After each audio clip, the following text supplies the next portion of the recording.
Capítulo 13. Sucedió que un hombre de Dios fue desde Judá hasta Betel en obediencia a la palabra del Señor. Cuando Jeroboam, de pie junto al altar, se disponía a quemar incienso, el hombre de Dios, en obediencia a la palabra del Señor, gritó: «Altar, altar, así dice el Señor, en la familia de David nacerá un hijo llamado Josías, el cual sacrificará sobre ti a estos sacerdotes de altares paganos que aquí queman incienso. Sobre ti se quemarán huesos humanos». Aquel mismo día, el hombre de Dios ofreció una señal. Esta es la señal que el Señor les da: el altar será derribado y las cenizas se esparcirán. Al oír la sentencia que el hombre de Dios pronunciaba contra el altar de Betel, el rey extendió el brazo desde el altar y dijo: «Agárrenlo». Pero el brazo que había extendido contra el hombre se le paralizó, de modo que no podía contraerlo. En ese momento el altar se vino abajo y las cenizas se esparcieron, según la señal que en obediencia a la palabra del Señor les había dado el hombre de Dios. Entonces el rey le dijo al hombre de Dios: «Apacigua al Señor tu Dios, ora por mí para que se me cure el brazo». El hombre de Dios suplicó al Señor y al rey se le curó el brazo, quedándole como antes. Luego el rey le dijo al hombre de Dios: «Ven a casa conmigo y come algo. Además, quiero hacerte un regalo». Pero el hombre de Dios le respondió al rey: «Aunque usted me diera la mitad de sus posesiones, no iría a su casa. Aquí no comeré pan ni beberé agua, porque así me lo ordenó el Señor. Me dijo: no comas pan ni bebas agua, ni regreses por el mismo camino». De modo que tomó un camino diferente al que había tomado para ir a Betel. En ese tiempo vivía en Betel cierto profeta anciano. Sus hijos fueron a contarle todo lo que el hombre de Dios había hecho allí aquel día y lo que le había dicho al rey. Su padre les preguntó: ¿por dónde se fue? Sus hijos le indicaron el camino que había tomado el hombre de Dios que había llegado de Judá. Y el padre les ordenó: «Aparéjenme un asno para que lo monte». Cuando el asno estuvo listo, el profeta anciano lo montó y se fue tras el hombre de Dios. Lo encontró sentado debajo de una encina y le preguntó: «¿Eres tú el hombre de Dios que vino de Judá?» «Sí, lo soy», respondió. Entonces el profeta le dijo: «Ven a comer a mi casa». «No puedo volver contigo ni acompañarte», respondió el hombre de Dios. «Tampoco puedo comer pan ni beber agua contigo en este lugar, pues el Señor me ha dado esta orden: no comas pan ni bebas agua allí, ni regreses por el mismo camino». El anciano replicó: «También yo soy profeta como tú, y un ángel, obedeciendo a la palabra del Señor, me dijo: llévalo a tu casa para que coma pan y beba agua». Así lo engañó, y el hombre de Dios volvió con él, y comió y bebió en su casa. Mientras estaban sentados a la mesa, la palabra del Señor vino al profeta que lo había hecho volver. Entonces el profeta le anunció al hombre de Dios que había llegado de Judá: «Así dice el Señor: has desafiado la palabra del Señor y no has cumplido la orden que el Señor tu Dios te dio. Has vuelto para comer pan y beber agua en el lugar donde Él te dijo que no lo hicieras. Por lo tanto, no será sepultado tu cuerpo en la tumba de tus antepasados». Cuando el hombre de Dios terminó de comer y beber, el profeta que lo había hecho volver le aparejó un asno, y el hombre de Dios se puso en camino. Pero un león le salió al paso y lo mató, dejándolo tendido en el camino. Sin embargo, el león y el asno se quedaron junto al cuerpo. Al ver el cuerpo tendido y al león cuidando el cuerpo, los que pasaban por el camino llevaron la noticia a la ciudad donde vivía el profeta anciano. Cuando el profeta que lo había hecho volver de su viaje se enteró de eso, dijo: «Ahí tienen al hombre de Dios que desafió la palabra del Señor. Por eso el Señor lo entregó al león, que lo ha matado y despedazado, como la palabra del Señor se lo había advertido». Luego el profeta les dijo a sus hijos: «Aparéjenme el asno». En cuanto lo hicieron, el profeta salió y encontró el cuerpo tendido en el camino, con el asno y el león junto a él. El león no se había comido el cadáver, ni había despedazado al asno. Entonces el profeta levantó el cadáver del hombre de Dios, lo puso sobre el asno y se lo llevó de vuelta a la ciudad para hacer duelo por él y enterrarlo. Luego lo puso en la tumba de su propiedad e hicieron duelo por él clamando: ¡ay, hermano mío! Después de enterrarlo, el profeta les dijo a sus hijos: cuando yo muera, entiérrenme en la misma tumba donde está enterrado el hombre de Dios, y pongan mis huesos junto a los suyos, porque ciertamente se cumplirá la sentencia que en obediencia a la palabra del Señor, él pronunció contra el altar de Betel y contra todos los santuarios paganos que están en los montes de las ciudades de Samaria. Con todo, Jeroboam no cambió su mala conducta, sino que una vez más puso como sacerdotes para los santuarios paganos a toda clase de gente. A cualquiera que deseaba ser sacerdote de esos santuarios, él lo consagraba como tal. Esa conducta llevó a la dinastía de Jeroboam a pecar y causó su caída y su desaparición de la faz de la tierra. Capítulo 14. En aquel tiempo se enfermó Abías, hijo de Jeroboam, y éste le dijo a su esposa: disfrázate para que nadie se dé cuenta de que eres mi esposa. Luego vete a Silo, donde está Ahías, el profeta que me anunció que yo sería rey de este pueblo. Llévate 10 panes, algunas tortas y un jarro de miel. Cuando llegues, él te dirá lo que va a pasar con nuestro hijo. Así que la esposa de Jeroboam emprendió el viaje a Silo y fue a casa de Ahías. Debido a su edad, Ahías había perdido la vista y estaba ciego, pero el Señor le había dicho: la esposa de Jeroboam, haciéndose pasar por otra, viene a pedirte información acerca de su hijo, que está enfermo. Quiero que le des tal y tal respuesta.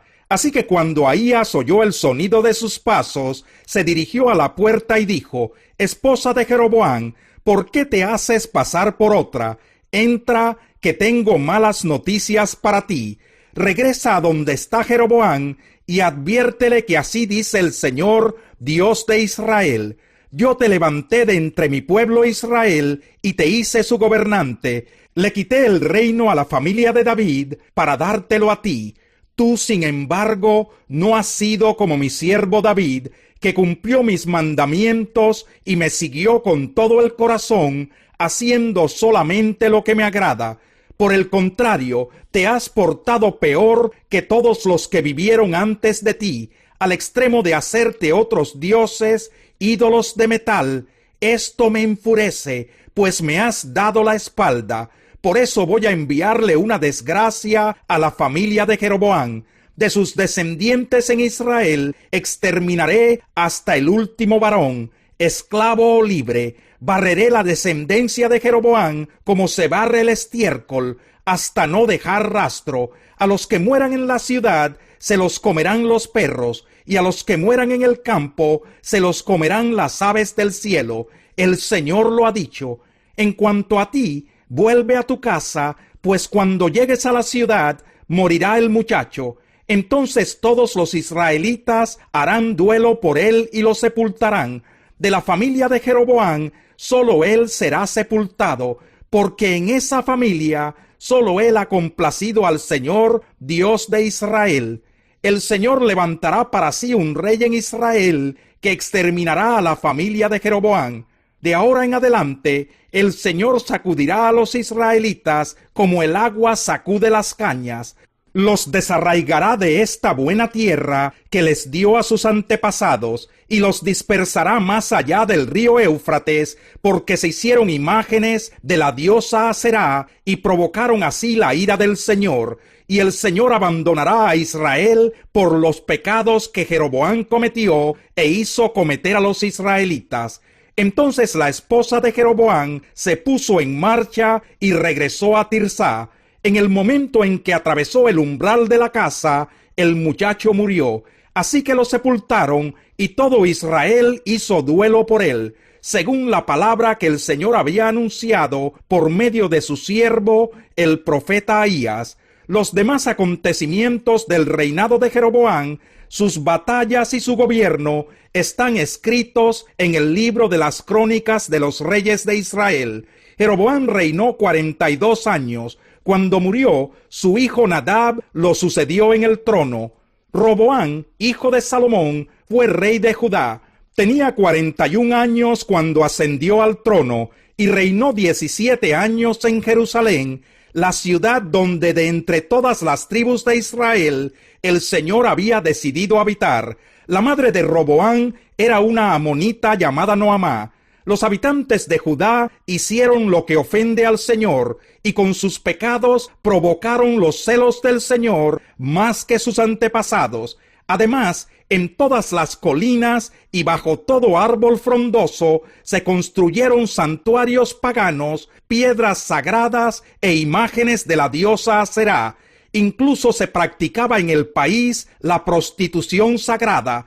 El pueblo participaba en todas las repugnantes ceremonias de las naciones que el Señor había expulsado del territorio de los israelitas. Sisac, rey de Egipto, atacó a Jerusalén en el 5º año del reinado de Roboam y saqueó los tesoros del templo del Señor y del palacio real. Se lo llevó todo, aun los escudos de oro que Salomón había hecho. Para reemplazarlos, el rey Roboam mandó hacer escudos de bronce y los puso al cuidado de los jefes de la guardia que custodiaba la entrada del palacio real. Siempre que el rey iba al templo del Señor, los guardias portaban los escudos, pero luego los devolvían a la sala de los centinelas. Los demás acontecimientos del reinado de Roboam y todo lo que hizo están escritos en el libro de las crónicas de los reyes de Judá. Durante su reinado hubo guerra constante entre él y Jeroboam. Cuando murió Roboam, hijo de la amonita llamada Noamá, fue sepultado con sus antepasados en la ciudad de David, y su hijo Abías lo sucedió en el trono. Salmo 39.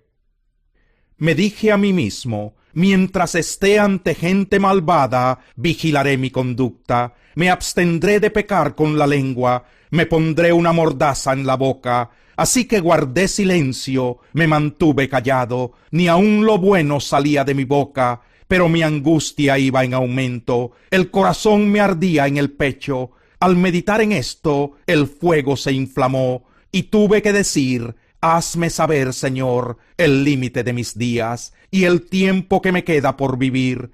Hazme saber lo efímero que soy. Muy breve es la vida que me has dado. Ante ti mis años no son nada. Un soplo nada más es el mortal.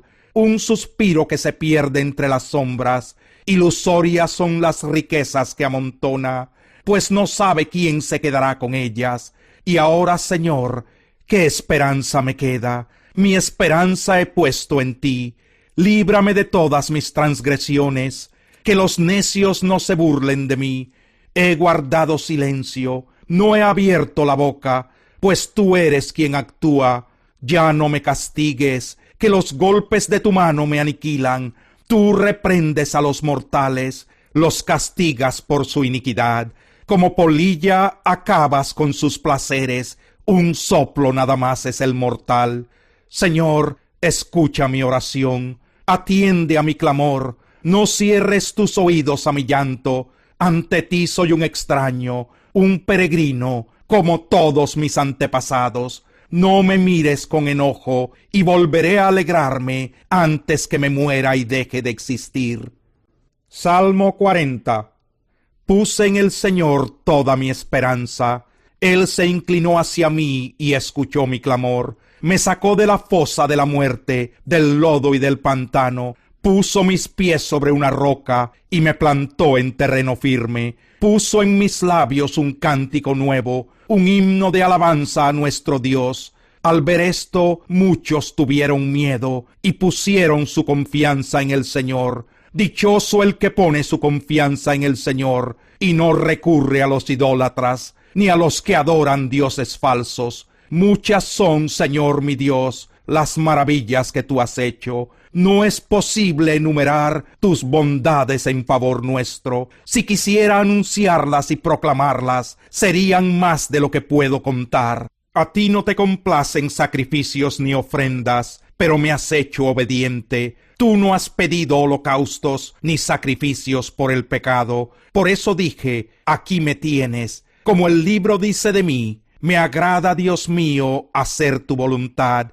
Tu ley la llevo dentro de mí. En medio de la gran asamblea he dado a conocer tu justicia. Tú bien sabes, Señor, que no he sellado mis labios. No escondo tu justicia en mi corazón, sino que proclamo tu fidelidad y tu salvación. No oculto en la gran asamblea tu gran amor y tu verdad. No me niegues, Señor, tu misericordia, que siempre me protejan tu amor y tu verdad. Muchos males me han rodeado, tantos son que no puedo contarlos. Me han alcanzado mis iniquidades y ya ni puedo ver. Son más que los cabellos de mi cabeza y mi corazón desfallece. Por favor, Señor, ven a librarme. Ven pronto, Señor, en mi auxilio. Sean confundidos y avergonzados todos los que tratan de matarme. Huyan derrotados todos los que procuran mi mal. Que la vergüenza de su derrota humille a los que se burlan de mí. Pero que todos los que te buscan se alegren en ti y se regocijen. Que los que aman tu salvación digan siempre, cuán grande es el Señor. Y a mí, pobre y necesitado, quiera el Señor tomarme en cuenta. Tú eres mi socorro y mi libertador. No te tardes, Dios mío.